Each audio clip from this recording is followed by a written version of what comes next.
My daughter reported me at school, but she had no idea just how wrong she was about everything. My 16-year-old daughter Faith told her principal I was a creepy stalker teacher last week. She wasn't wrong. I'd been watching her for 3 months, but not because I wanted to get into her pants. See, Faith didn't know I was her dad. Neither did I until a DNA site notification popped up on my phone in January. 17 years after a one-night stand, I suddenly had a daughter, but I was happy. I never had a family of my own growing up in foster care, and now I did. So I did what any rational person would. I applied for the substitute teacher opening at her school. My first day teaching her history class, I couldn't stop staring. She had my weird monkey ears and that same crooked smile where only one side goes up. She sat there doodling in her notebook instead of taking notes, exactly like I used to. I kept picking on her for questions, doing anything to chat with her, but that only made things worse. She grabbed her backpack and ran out the room instantly when the bell rang, telling her friend in the hallway, "The new sub is so weird." I agreed with her, but I couldn't help but feel so excited to learn more things about her. I just didn't expect to learn something terrible right off the bat. My daughter was getting bullied. I caught 3 girls pushing Faith under the stairwell, blocking her way. They tossed her sketchbook between them, laughing while she begged for it back. "Aw, look guys, she's crying," one of them mocked. I instantly saw red. "Give it back! Now!" I shouted. The entire hallway went silent. Teachers usually never screamed like that, but this was my daughter. But Faith looked mortified, like I was the bad guy for helping her. The girls dropped her sketchbook and scattered. She grabbed it and ran off without looking at me. I thought at the time that what I did was protection, so the next day in class, I rearranged the entire seating chart and moved her to the front, away from the bullies. But that only fueled the flame. During lunch, the girls approached Faith, giggling, "Oh my God, Faith, are you dating the substitute teacher? That's such a new low, even for you." Her face turned red. She ran out the cafeteria and started eating lunch in the bathroom, trying to avoid both her bullies and me. I didn't even realize how deep of a misunderstanding we had until the counselor pulled me aside and warned, "You know your student Faith? She's opened up about how uncomfortable you've made her. She says you watch her constantly. Follow her in the hallways in between classes. Please maintain appropriate boundaries or we'll have to let you go." I agreed and tried to keep my distance the rest of the week. But that Friday, I couldn't help it. The whole school gathered in the gymnasium for the school art show. I was excited watching Faith walk up to the microphone with a sculpture she'd been working on for months. This piece is called Inheritance, and it's about the things we get from the parent I wish I'd met. My chest tightened. She pulled the sheet off her sculpture and people gasped. It was beautiful. Delicate clay forming a tree with roots that spelled out questions like, how are we so connected yet so far apart? After her presentation, as she was walking back to her display spot, the girls approached and elbowed the sculpture until it wobbled, then crashed. The auditorium gasped. Faith stood frozen, staring at months of work shattered on the floor. The girl who'd done it covered her mouth in fake shock and yelled, "Oh my God, I'm so sorry. It was an accident." My daughter stood there trembling, tears filling her eyes. Without a second thought, I pushed through the crowd and jumped between Faith and those girls. "Step away from my daughter," I yelled. Suddenly the auditorium went silent. Faith just stared at me, and suddenly all my creepy behavior made sense. The staring wasn't stalking. It was a father trying to memorize 16 years of missed moments. "That's a cruel joke," my daughter said. I smiled softly. "It's not a joke. I'm your father." She glared at me. "Why? Why show up now when you've been absent my whole life?" "I think I can answer that," Faith's mother said, appearing from the crowd. "I told you growing up that your father didn't want you, but it's a lie. Your father, this man here, didn't even know about you. Because I hid you from him." She proceeded to explain how she panicked the night she found out she was pregnant and just ran off without telling me. "I thought you were both better off never meeting, but I was wrong." Her eyes started filling with tears. She bent down and picked up one of the broken pieces from the sculpture. And while it felt nice finally clearing my name, there was an even bigger problem. I took a deep breath and glared at the direction of the girls, clenching my hands into tight fists. Nobody moved. The whole gymnasium stayed frozen like someone hit pause on a movie. Hundreds of eyes bouncing between me and Faith, and the broken sculpture scattered across the floor. Faith's face shifted from shock to something worse, something that looked like I'd just stabbed her in front of everyone she knew. Her mouth opened, but nothing came out, and then she spun around and ran for the side exit, her shoes squeaking on the polished floor. The door slammed behind her and the sound echoed through the silent gym. I started to follow, but the principal stepped directly into my path, his hand up like a traffic cop. His jaw was tight and his eyes weren't friendly anymore. I looked past him at the 3 girls who'd destroyed Faith's sculpture, and my hands curled into fists again, but the principal moved closer and blocked my view completely. The crowd started whispering, a low buzz that grew louder every second. Parents pulled out their phones. Students stared at me like I'd grown a second head. Faith's mother stood near the broken sculpture pieces, her face pale and her hands shaking. She bent down and picked up a clay fragment with roots spelling out one of Faith's questions. The principal cleared his throat and the whispers got quieter. He gestured toward the hallway and I knew what was coming before he said anything. Two security guards appeared from opposite sides of the gym, their radios crackling with static. The principal spoke quietly so only I could hear, telling me to step into the hallway while they handled the situation inside. I wanted to argue, but what could I say? I followed one guard out through the main doors and the other guard stayed behind. Through the narrow window in the door, I watched Faith's mother kneel by the sculpture pieces, carefully gathering fragments like they were made of glass instead of clay. The three girls got escorted to separate corners of the gymnasium by teachers who looked angry and confused. Students clustered in groups, pointing and whispering. Some were recording on their phones and my stomach twisted thinking about where those videos would end up. My hands were still shaking from the adrenaline, but now it mixed with something sicker. A cold feeling spreading through my chest about what I'd just done to Faith in front of her whole school. She'd spent months thinking I was a creepy stalker teacher, and I just confirmed it by making her the center of the biggest drama this school had probably seen all year. The guard stood next to me in the hallway, his arms crossed, not saying anything but watching me like I might bolt or attack someone. 20 minutes crawled by before the principal joined me in the hallway, closing the gymnasium door behind him. His voice was careful and measured, like he'd practiced what to say. He told me I needed to leave campus immediately and wait for HR to contact me. He didn't say I was fired, but the way he avoided looking at my eyes told me everything I needed to know. I was done here. Finished. My brief teaching career was over before it really started. I reached into my pocket and pulled out my substitute badge, the laminated card with my photo that I'd been so excited to get 3 months ago. I handed it over without arguing because what could I possibly say to defend myself? I'd shown up at a school event to watch a student I'd been making uncomfortable for months. I'd violated every boundary they'd warned me about. I'd caused a scene in front of hundreds of people. The principal took the badge and slipped it into his shirt pocket, then gestured toward the exit. I walked down the hallway past empty classrooms, my footsteps echoing off the lockers. Through the windows, I could see the parking lot and my car sitting under a streetlight. The late afternoon sun was setting and everything looked normal outside, like the world hadn't just collapsed in that gymnasium. I made it halfway across the parking lot before Faith's mother caught up with me, her shoes clicking fast on the pavement. She was breathing hard like she'd been running. We stood there between two cars in tense silence, neither of us sure what to say first. She pulled out her phone and asked for my number. I gave it to her and she typed it in, then sent me a text so I'd have hers. Her message was just a period, nothing else. She told me we needed to talk, but not today, not here, and definitely not around Faith until everyone calmed down. Her voice was tight and controlled, like she was holding back anger or tears or both. I agreed immediately and promised not to show up at the school again, not to contact Faith directly, not to make this any worse than I already had. She nodded once, a sharp movement, then turned and walked back toward the building. Her shoulders were tight and rigid, anger she was clearly holding back. I watched her disappear through the main entrance, and then I got in my car and sat there for 10 minutes before I could make myself turn the key. That evening, I sat on my couch staring at my laptop, refreshing my email every few minutes like that would make a difference. At 7:30, a message from the district HR department appeared in my inbox, and my stomach dropped before I even opened it.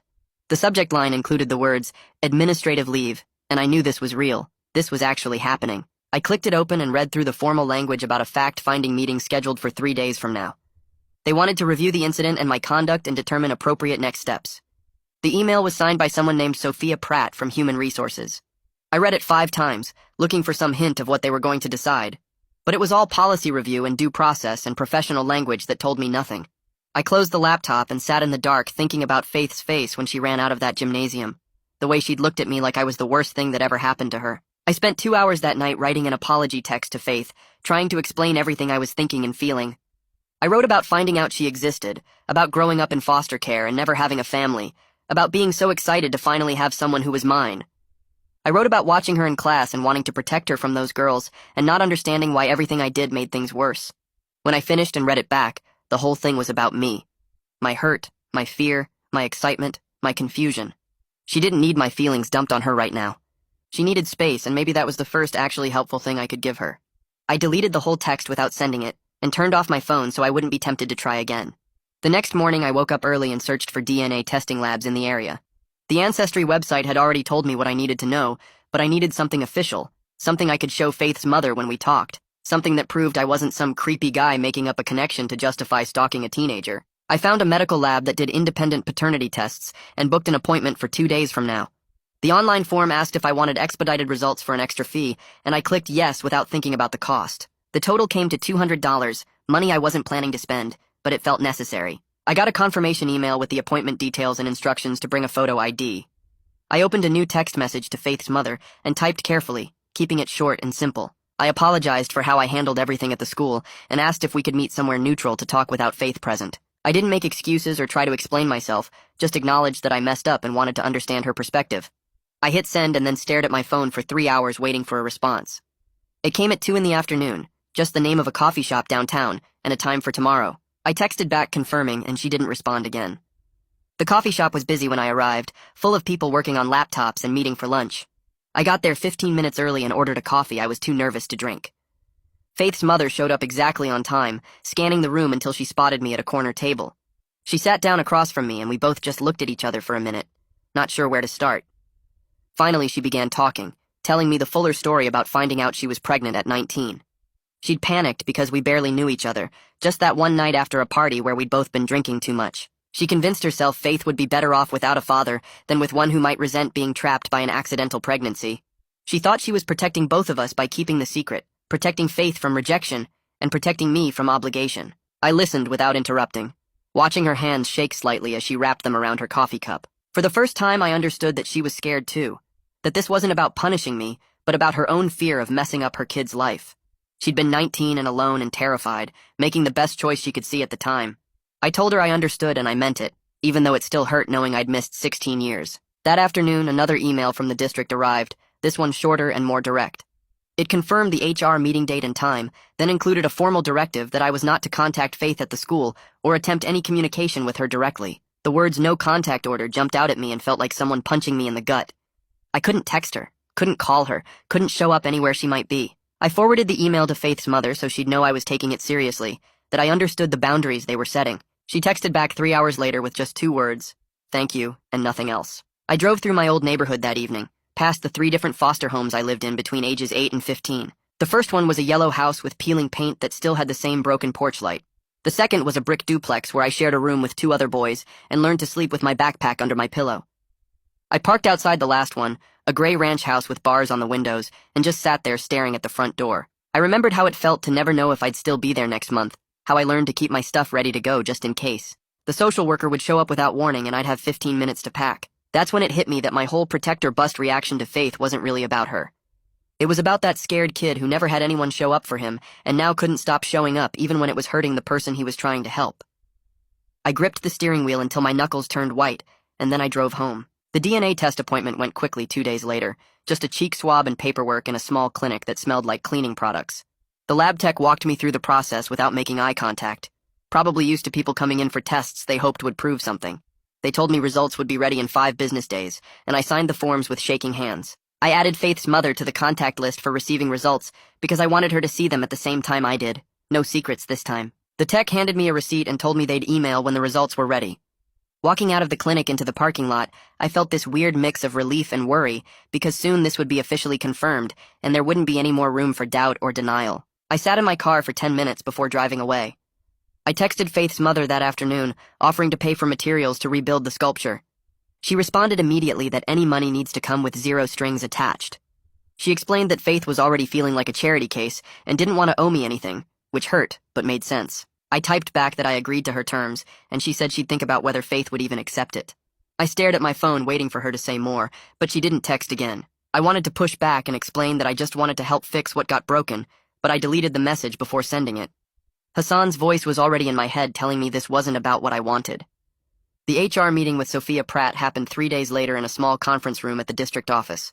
She was already sitting at the table when I arrived, a stack of papers in front of her and reading glasses on. She didn't waste time on friendly small talk or asking how I was doing. She walked me through every policy I broke, watching my face carefully, asking me to explain my thinking at each decision point. I was honest about everything, about finding out Faith was my daughter through a DNA site, about taking the substitute job without telling anyone, about all the ways I told myself crossing boundaries was okay because I thought I was protecting her. With each thing I admitted, I watched her write notes in the margins of her papers that probably spelled the end of my teaching career. She asked why I didn't report the relationship to the principal when I first found out, and I had no good answer for that. At the end of the meeting, Sophia told me I was removed from the substitute list right away while they finished their investigation. She explained that even if everything I was saying was true about being Faith's father, my behavior created an unsafe situation for a student and broke multiple district policies. She also warned me that showing up on campus for any reason could result in getting arrested for being somewhere I wasn't supposed to be. Suddenly, the weight of what I'd lost hit me all at once. I nodded and signed the papers she pushed across the table and walked out to my car feeling like I'd just been punched in the stomach. I sat there in the parking lot for an hour before I could drive home. Faith's mother called that evening and told me Faith said clearly she wants zero contact with me right now. She was processing everything and needed space, and any talking has to go through her mother first. I agreed right away because what else could I do, and I thanked her for being willing to be the go-between, even though I knew this was extra work she didn't ask for. She was quiet for a minute, and then told me Faith was struggling and needed time to figure out how she felt. I said I understood, and we hung up. I spent the rest of the night staring at the ceiling in my bedroom, thinking about all the ways I'd messed this up. By the end of the week, rumors were spreading online through parent Facebook groups and student social media. Faith's mother texted me screenshots showing someone was calling me a predator who went after a student on purpose. The story was getting twisted into something way darker than what actually happened. Parents were commenting that I should be arrested, and students were sharing posts calling me creepy and dangerous. Faith's mother texted me not to respond or try to defend myself because it would only make things worse.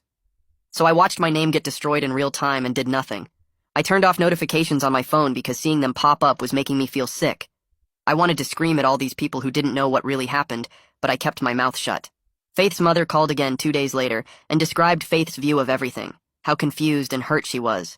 She explained that Faith spent months thinking I was a creepy teacher, only to find out I'm her father. Faith wasn't ready to hear my side of the story yet, because she was still trying to deal with the basic fact that I existed. I listened and felt this heavy sadness settle in my chest, not for my job or my name being trashed online, but for all the years we didn't have and the terrible way we finally met. Faith's mother said Faith kept asking why I didn't just tell her the truth from the start, instead of watching her like that. I had no good answer for that either. We talked for almost an hour, and by the end I felt exhausted and empty. I booked an appointment with Hassan Bernard, a therapist who works with trauma and family problems. The first open time slot was 4 days away, and I spent those days barely sleeping, playing back every interaction with Faith and seeing all the moments I should have handled differently. I kept thinking about her face when I yelled in the gym, how she looked at me like I was the problem.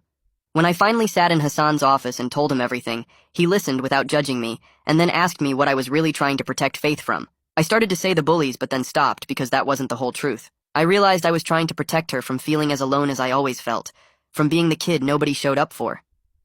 Hassan nodded like he'd heard this before, and wrote something in his notebook. In our first full session the next week, Hassan challenged what he called my rescuer story, pointing out that I was trying to save Faith from a situation she never asked me to save her from. He gave me what he called a pause plan. 3 questions I have to ask myself before taking any action involving Faith. Does this help her needs or mine? Have I been invited to help? Am I respecting her choices? The questions felt way too simple and way too accurate at the same time. I wanted to argue that protecting your kid is different, but Hassan just looked at me and asked if Faith was really my kid yet, or if I was forcing that relationship before she was ready. I didn't have an answer for that.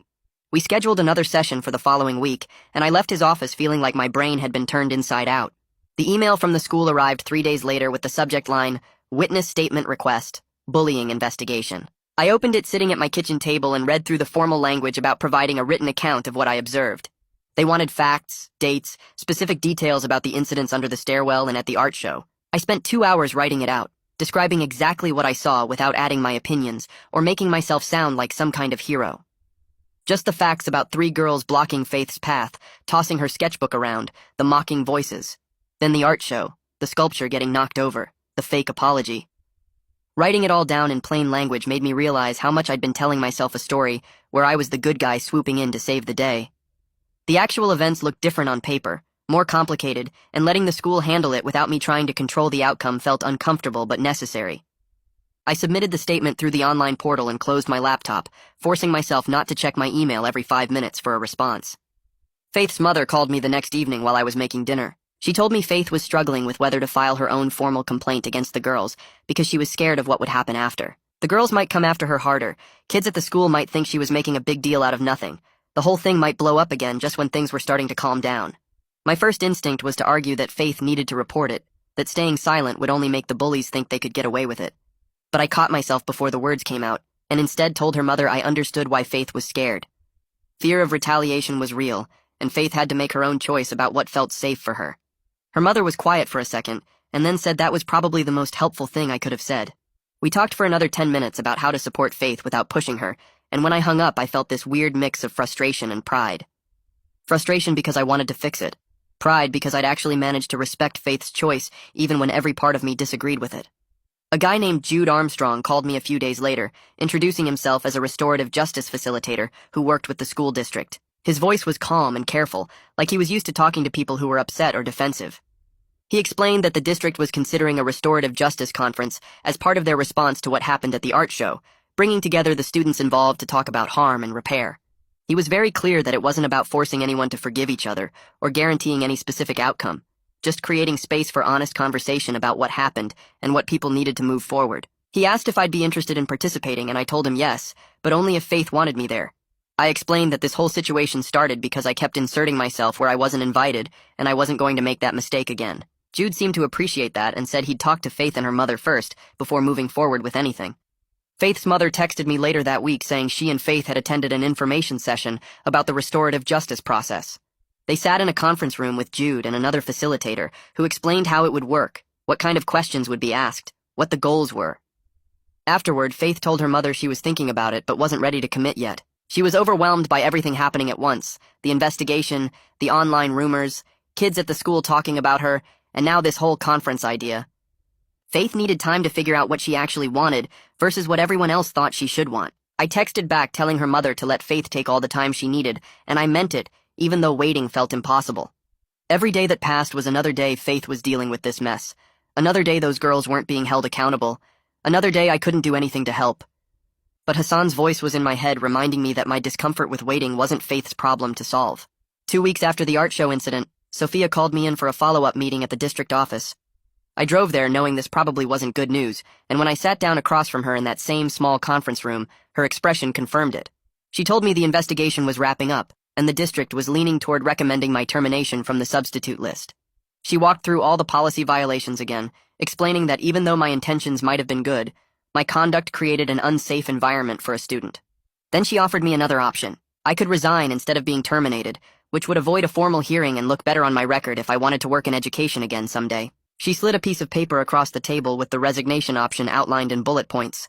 I stared at it knowing this was a choice between fighting to clear my name and accepting that fighting would just drag Faith through more public scrutiny. If I pushed for a hearing, Faith would probably have to testify. The whole story would get picked apart again, and she'd be stuck reliving the worst parts of this while I tried to prove I wasn't as bad as everyone thought. The decision wasn't really a decision at all. I went home that afternoon and wrote my resignation letter sitting at my kitchen table. It took me 45 minutes to write 3 paragraphs saying I was resigning effective immediately and thanking them for the opportunity to work in the district. I didn't make excuses or try to explain myself, just kept it short and professional. When I hit send on the email to Sophia, I felt this thin wave of relief mixed with sadness. Relief because at least I was making one decision that actually put Faith's needs first instead of mine. Sadness because my brief teaching career was over before it really started, and I'd never get another chance to stand in front of a classroom and help kids learn history. Sophia responded within an hour with a formal acknowledgement, and that was it. No hearing, no final meeting, just done. The DNA results came back on a Thursday morning while I was sitting in my car outside the grocery store.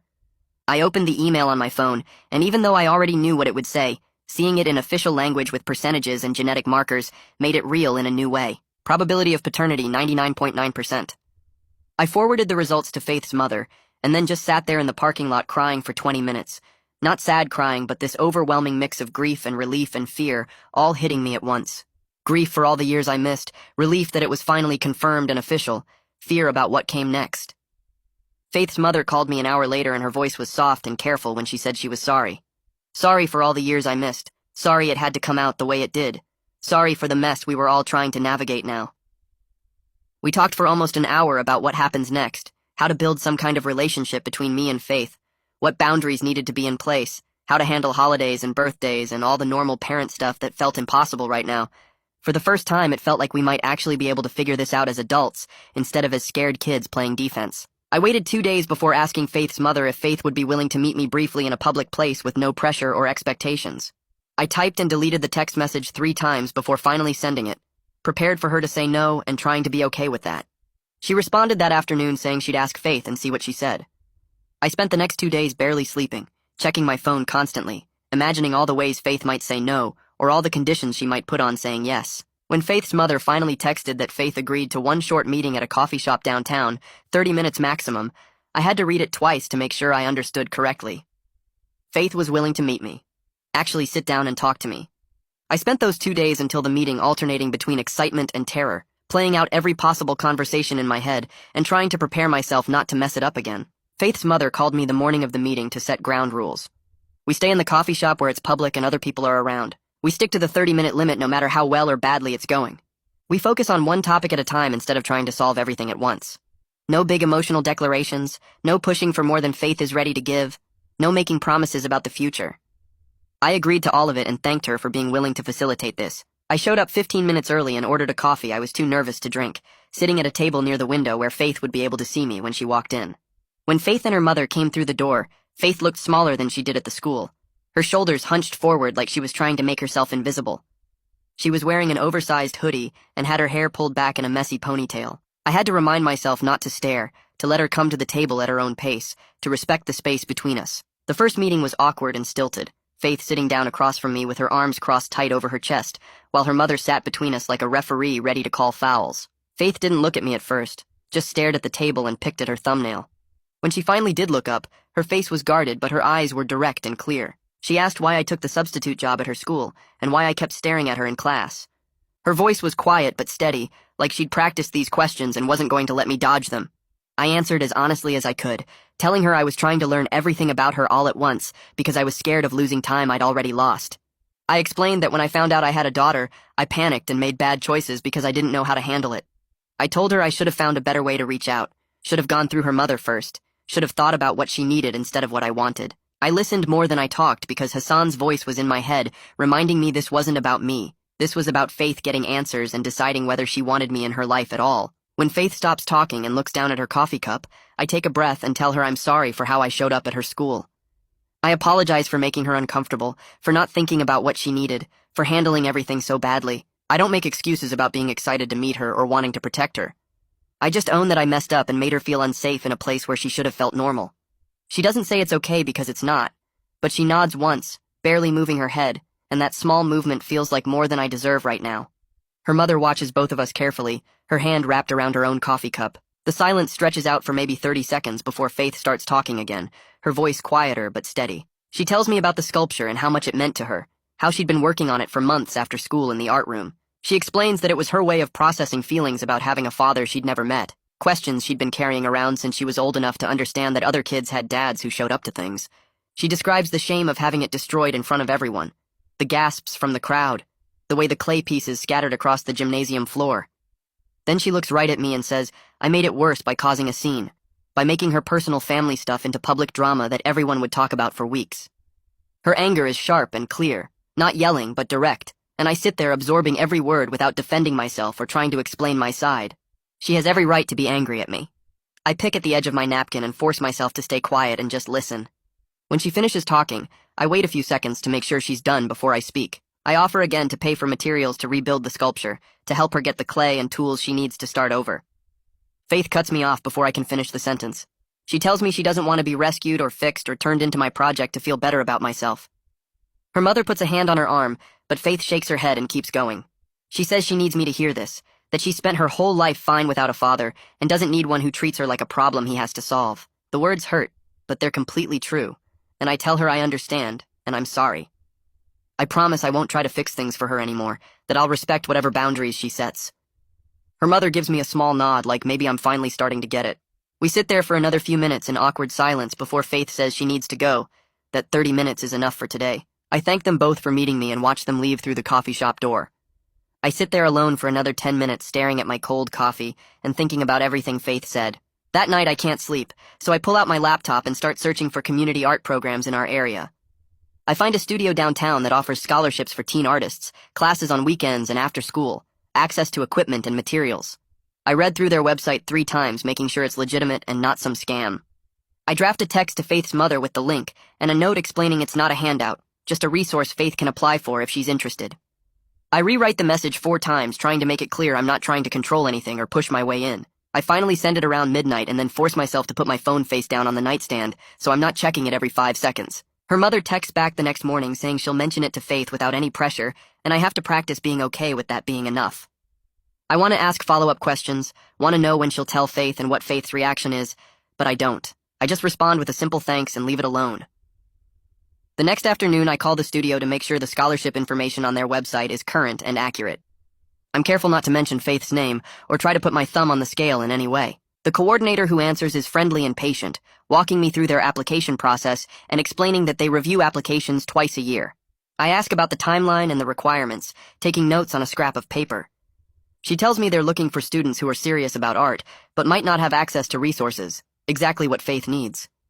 I thank her for her time and hang up feeling like maybe I'm finally learning how to support Faith without trying to control everything about her life. It's a small thing, but it feels like progress, like I'm starting to understand what Hassan meant about respecting agency.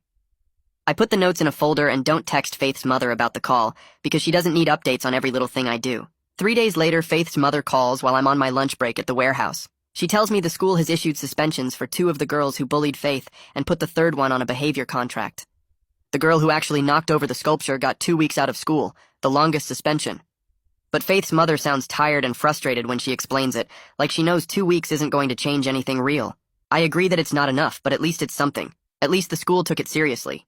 We both sit with how weak that sounds, how little institutional responses actually do to fix the harm that was done. She tells me Faith watched the girls get called out of class and felt a mix of relief and anxiety, scared they'd come back angrier. I ask if there's anything Faith needs and she says not right now, just time and space. I tell her I understand and we hang up. I go back to loading boxes onto pallets and try not to think about those girls coming back to the school in 2 weeks. The hallway whispers and social media comments keep going for weeks after that. Faith's mother calls again to tell me Faith started seeing the school counselor twice a week to deal with the worry and stress. Faith is having trouble sleeping some nights and doesn't want to go to the school on bad days, mornings where she sits in the car in the parking lot trying to make herself walk through the doors. Faith's mother sounds exhausted herself, like she's carrying all of Faith's fear on top of her own guilt about keeping me secret for so many years. I feel completely helpless knowing I can't fix any of this, and probably made it worse by showing up the way I did. All I can do is ask if there's anything Faith needs, any way I can help from a distance. Her mother says not right now, that Faith needs time to work through everything with the counselor before adding more complicated feelings about me into the mix. I accept that even though it hurts, even though every part of me wants to do something to make it better right now.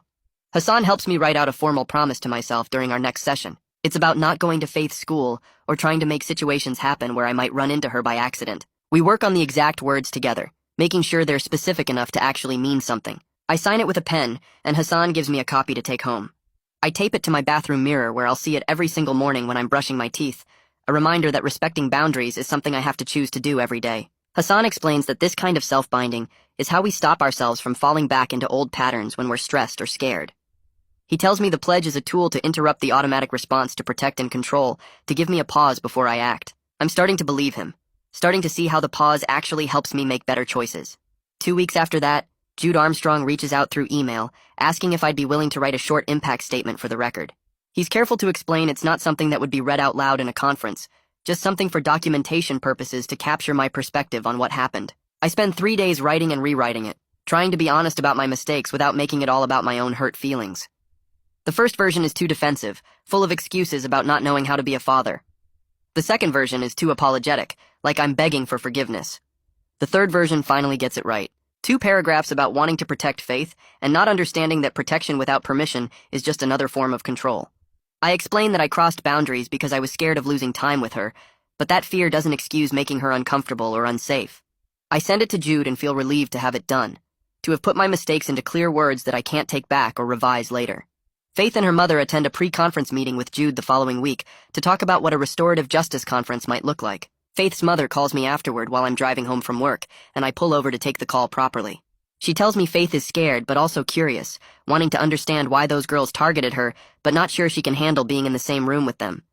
They talked through different formats and safety measures, ways to make sure Faith feels protected during the conversation. Faith asked a lot of questions about what would happen if she got too upset, or if the girls said something cruel. Jude apparently handled it well, giving Faith control over the process and making it clear she could stop any time. They decided to take more time before committing to anything, to let Faith think about whether this is something she actually wants or just something adults think would be good for her. I tell her mother that whatever Faith decides is the right choice, that I trust her to know what she needs. Her mother thanks me for saying that, and we hang up. I sit in my parked car for a few minutes, feeling grateful that Faith has people around her who are letting her make her own decisions about her own healing. A few days later, Jude calls me to share something from the pre-conference meetings, and I pull over to take the call properly. He tells me Roxana Molina, the mother of the girl who knocked over the sculpture, attended her own session where she talked about family stress and money problems, and her daughter acting out. Jude explains he got permission to share this with me because understanding context helps everyone see the full picture, even though it doesn't excuse what happened. I listen carefully and feel something weird happening in my chest, something that might be empathy for Roxana, even though I'm still angry at her daughter. The complexity of feeling both things at once feels more honest than just wanting to blame someone, and I tell Jude I appreciate him sharing it. He says the process works better when everyone can see each other as full people, instead of just good guys and bad guys, and I hang up thinking about how much easier it would be if things were simple. The next week, Faith's mother calls after another session and tells me Faith agreed to hear what Roxana has to say, but made it very clear she's not interested in forgiving anyone right now. Jude apparently confirmed that forgiveness isn't required for this process, just willingness to stay in the room and listen to what people have to say. Faith's mother sounds impressed when she tells me Faith sat through the whole thing without leaving, even when it got uncomfortable and she wanted to run. She says that staying present even when it was hard was its own kind of strength, and I feel proud of Faith in a way that has nothing to do with me. I thank her for the update, and we hang up, and I sit there thinking about how Faith is handling this better than I would have at her age. That same week, I start volunteering at a community center that runs after-school programs for elementary kids. I fill out the application online and go through a background check, and they call me 2 days later asking if I can start on Monday. The work is straightforward, helping kids with homework and art projects, supervising the playground during outdoor time. It's not about watching over Faith or trying to recreate what I lost with her. It's about putting my protective energy into something useful and appropriate. The kids actually want help, asking me questions about their math worksheets and showing me their drawings, and I'm not crossing any boundaries to give it. A second grader named Jake spends an hour making a clay turtle with me, his tongue sticking out while he concentrates, and the satisfaction I feel is different from anything I experienced substitute teaching. These kids don't know anything about my mistakes, and I get to just be a regular volunteer helping out. The work is tiring but good, and I leave each day feeling like I did something right instead of something wrong. 3 weeks into volunteering, Faith's mother texts asking if I want to meet at the coffee shop again, and this time there's no mention of time limits or ground rules. I show up nervous but hopeful, ordering the same coffee I can't drink because my hands are shaking. Faith walks in alone this time, no mother between us, and slides into the seat across from me looking less guarded than before. We talk about art techniques and different types of clay, and I pull out my phone to show her a photo of a sculpture I made in high school. It's rough and unbalanced, the base way too heavy for the delicate top part, and I point this out to her. I tell her she got my weird ears, but also my tendency to make things bottom heavy, always worried about stuff falling over. She almost smiles when I say that, just one corner of her mouth going up in that crooked way, and it's the first time I've seen any resemblance to me that isn't painful. We talk for 40 minutes about her classes and the studio and my volunteer work, and it feels almost normal, almost like what I imagined when I first found out I had a daughter. When she gets up to leave, she says thanks for the coffee, and I watch her walk out feeling lighter than I have in months. 2 days later, a certified letter arrives from the district with the final HR outcome. I sign for it and open it in my car, reading the formal language carefully. The letter says I'm not allowed to work in any district school for 1 year, but there won't be any formal charges or notation of misconduct on my teaching license. It's better than I expected, and worse than I hoped. A middle ground that acknowledges I messed up without destroying my future completely. I fold the letter and put it in my glove box, then sit there for a few minutes processing what this means. I'm relieved there's no permanent mark, but the 1-year ban feels like a long time to be shut out. That evening, I start looking at job listings online, scrolling through pages of warehouse positions and retail openings and delivery driver jobs. I apply for a warehouse position at a distribution center the next morning, filling out the application honestly about why I left my last job. They call me 3 days later for an interview, and I show up in clean clothes ready to explain everything. The supervisor asks about the gap in my work history, and I tell him the truth, that I made mistakes at a teaching job and resigned. He nods slowly and asks if I'm reliable and can lift 50 pounds, and I say yes to both. He hires me on the spot, telling me to come in Monday for training, and I leave feeling grateful for a second chance. The work is physical and straightforward, loading trucks and managing inventory, scanning boxes and moving pallets around the warehouse floor. There's something relieving about a job where I can't accidentally hurt anyone by caring too much, where the work is just work and nothing personal. My coworkers are friendly but not nosy, making small talk about sports and weekend plans without asking about my past. They don't know anything about what happened at the school, and I'm grateful for the anonymity and the chance to just be a regular person doing a regular job. I come home tired every day, but in a good way, muscles sore from lifting instead of brain tired from worrying. Around this same time, Faith's mother calls with news that makes her voice sound excited. She tells me Faith decided to apply for the studio scholarship on her own, filling out the whole application and writing the required essay without asking for help from anyone. Faith's mother explains that Faith is taking back her artistic identity, separate from the trauma of the destroyed sculpture, making art about herself instead of about what happened to her. I feel proud hearing this, even though I had nothing to do with her decision, proud that she's choosing to move forward on her own terms, instead of waiting for permission. I tell her mother to let Faith know I'm proud of her, and she promises she will, and we hang up with me feeling hopeful about Faith's future. The warehouse work settles into a routine over the next few weeks, and I find myself actually enjoying the simple rhythm of it. Clock in, load trucks, take lunch, finish the shift, clock out. No drama, no emotional complications, just honest work that pays the bills. Hassan tells me in our next session that this kind of stability is good for me, that having structure without intensity helps me practice better boundaries. 2 weeks after Faith applied for the scholarship, Jude calls to tell me the conference is officially scheduled. He explains Faith will bring a shard of her broken sculpture to use as a focal point during the discussion, something physical to help everyone stay grounded when conversations get difficult. I listen carefully as he walks through the format and expectations, how everyone will have a chance to speak and be heard. Faith's mother calls later that evening and asks if I want to know how it goes, and I tell her yes, but only if Faith is okay with her sharing. She says she'll check with Faith first, and I thank her for respecting that boundary, another small practice in doing things right. The day of the conference arrives and I go to work like normal, trying not to think about what's happening at the school. Faith's mother promised to call afterward if Faith agrees to it, so I focus on loading trucks and moving boxes and not checking my phone every 5 minutes. My shift ends at 4, and I drive home in silence, no music, just the sound of traffic and my own breathing. I eat dinner standing at my kitchen counter, still waiting for the phone to ring. Finally at 7:30, Faith's mother calls and I answer on the first ring. She tells me the conference happened with Faith, the 3 girls, their parents, a school administrator, and Jude running the whole thing. One of the girls admitted to elbowing the sculpture on purpose, her voice quiet but clear.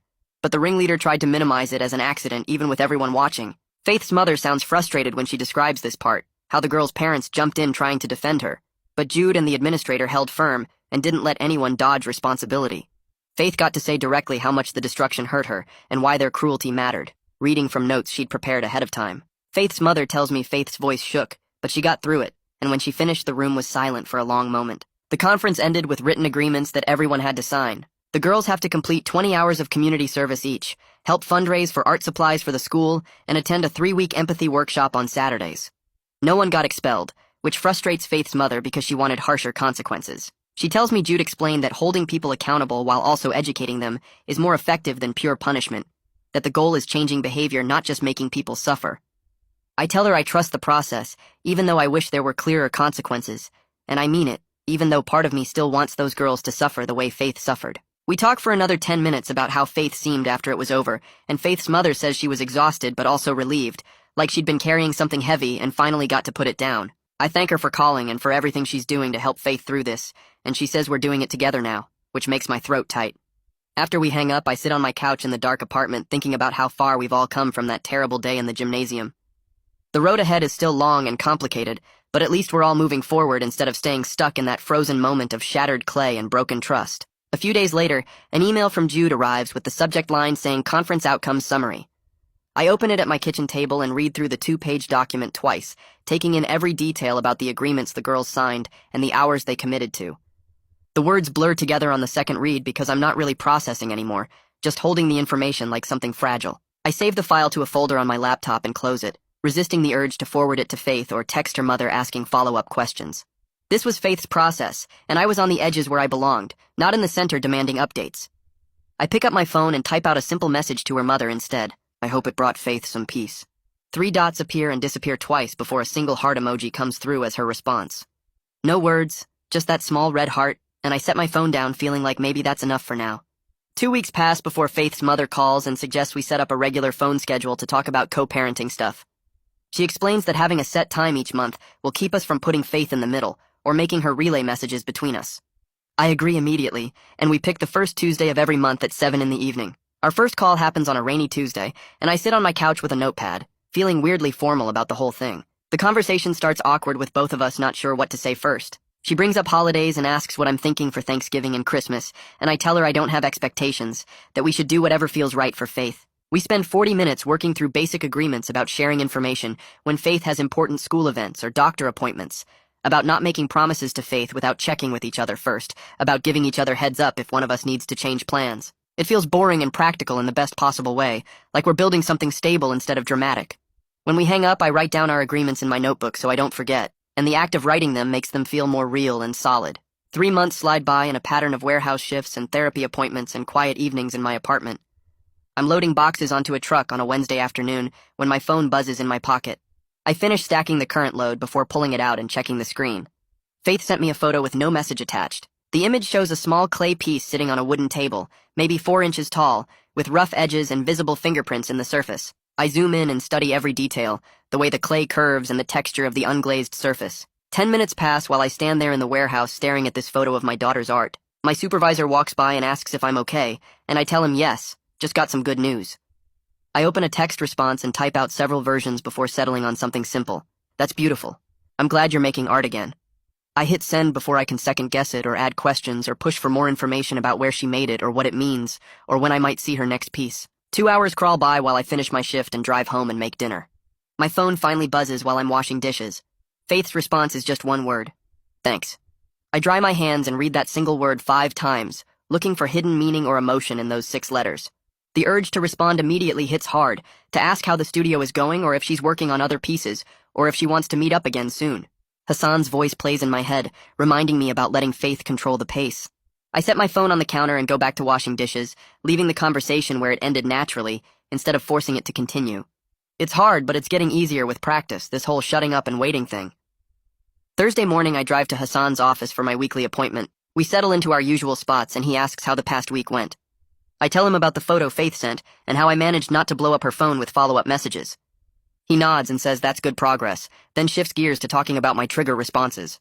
He wants to rehearse a detailed plan for handling future situations where I might see Faith getting hurt or disrespected at public events. We spend 30 minutes mapping out the pause protocol, the 3 questions I have to ask myself before taking action. Does this serve her needs or mine? Have I been invited to help? Am I respecting her agency? Hassan makes me repeat them until I can say them without looking at my notes. Then we role-play different scenarios, him describing situations while I practice my responses. In one scenario, Faith is at a public art show, and someone makes a mean comment about her work. Instead of jumping in to defend her, I practice calling her mother first and asking if Faith needs support. In another scenario, I see Faith looking upset at a coffee shop. Instead of approaching her directly, I practice texting to ask if she's okay and waiting for her response. We run through 5 different situations until I can get through them, without my hands shaking or my voice getting tight. Building competence to replace panic, Hassan calls it. The next afternoon, I'm at home when Faith's mother calls, her voice higher and more excited than usual. She tells me the community studio awarded Faith a partial scholarship that covers half the cost of weekend practice hours. Faith has to commit to showing up every Saturday for 3 months to keep it, but it's a real opportunity. I congratulate her and feel this weird warmth in my chest that has nothing to do with me being involved. I ask her to tell Faith I'm proud of her when she gets a chance. She promises she will, and we talk for a few more minutes about the logistics before hanging up. I sit on my couch afterward just feeling this quiet satisfaction about Faith taking steps forward with her art, about her getting recognized for her talent, about her having access to resources that will help her grow. It's the first time I've felt proud of her in a way that doesn't involve me trying to rescue or fix or protect her. A week later, Faith's mother texts me a screenshot of a social media post from one of the girls who bullied Faith. The post is vague, something about fake people and karma, but the timing and tone make it feel like it might be targeting Faith again. My stomach drops and I start typing out a response asking if we should report it, but I delete it and wait. Faith's mother texts again an hour later saying the school already called the girl in and reinforced the behavior contract she signed. This time there's no pile-on from other students, no wave of comments supporting the mean post. Faith's mother tells me Faith was stressed about it for a day, but then it passed, that the quick response from the school helped her feel safer than before. I text back that I'm glad they handled it fast and leave it at that, not pushing for more details or offering to get involved. Late one evening, I drive to Faith's high school and park in the empty lot. The building is dark except for security lights, and I walk around to the side door that leads to the gymnasium. It's unlocked and I slip inside, the space echoing and huge without people filling it. I climb up into the bleachers and sit in roughly the same spot where I watched Faith present her sculpture months ago. The floor below still has the taped-off squares where student art was displayed. I pull out my journal and start writing about inheritance as presence without possession, about learning to be Faith's father in whatever limited way she allows, instead of demanding the full relationship I missed. The words come slowly, and some of them are messy and unclear, but getting them on paper helps. I write about the difference between showing up and showing off, between protection and control, between love and ownership. An hour passes before I close the journal and head back to my car, feeling lighter than I have in months. Faith texts me 2 weeks later asking if I want to get coffee again. No mention of time limits or her mother coming along, just her choosing to spend time with me. We meet at the same coffee shop downtown on a Saturday afternoon. This time when she walks in, she doesn't look as guarded, her shoulders a little less tight. We order drinks and sit at a corner table, and she asks me about my foster care years, why I never got adopted, what it was like moving between homes. I share one story about a foster mom named Rena, who taught me to make grilled cheese sandwiches when I was 12, keeping it light and specific instead of dumping all my trauma on her. I describe how Rena showed me the trick of buttering the bread instead of the pan, how we'd make them together on Sunday afternoons. Faith listens carefully, and then tells me about a teacher who encouraged her art in middle school, how this teacher let her stay after school to work in the art room when things were hard at home. We find this small common ground in people who showed up for us when they didn't have to, and the conversation flows easier than it has before. The next Tuesday, Faith's mother and I have our monthly call, and she brings up the idea of putting our basic agreements in writing. Not because we don't trust each other, she's quick to say, but because having clear expectations documented makes everyone feel safer. I agree, and we spend the next week emailing back and forth, drafting a simple agreement that covers the basics. I won't visit her school or show up unannounced anywhere. She'll share information about Faith's major life events and important updates. We'll figure out holidays one at a time without making assumptions about what future years will look like.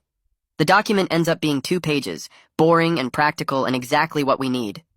We meet at a notary office on a Thursday morning and both sign it, the notary stamping each page with her official seal. Walking out afterward, I fold my copy and put it in my wallet, this tangible proof that we're building something real and structured that protects everyone involved. A few weeks pass before my phone buzzes with a text from Faith.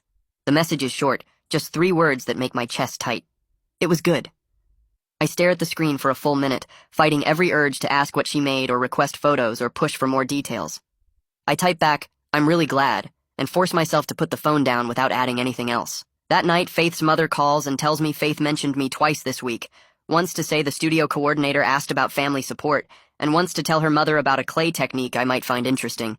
The conversations weren't warm or emotional, just casual mentions like I'm becoming a normal part of her world instead of this huge, traumatic thing she has to process. Faith's mother says patience is working in ways I can't see from the outside, that Faith is talking about me without anger in her voice, and that's progress even if it doesn't feel like much. I thank her and we hang up and I sit on my couch feeling something close to hope for the first time in months. The warehouse job becomes my routine over the next 6 months, loading pallets and managing inventory spreadsheets and eating lunch with coworkers who know nothing about my complicated personal life. I show up for therapy every other week, and Hassan keeps pushing me on the pause protocol, making sure I'm actually using it instead of just memorizing it. I build a life that doesn't revolve around Faith, but has space carved out for her when she's ready, and slowly it starts feeling less like waiting and more like just living. Then Faith texts asking if I want to get coffee again, and this time there's no mention of a 30-minute limit or her mother coming along.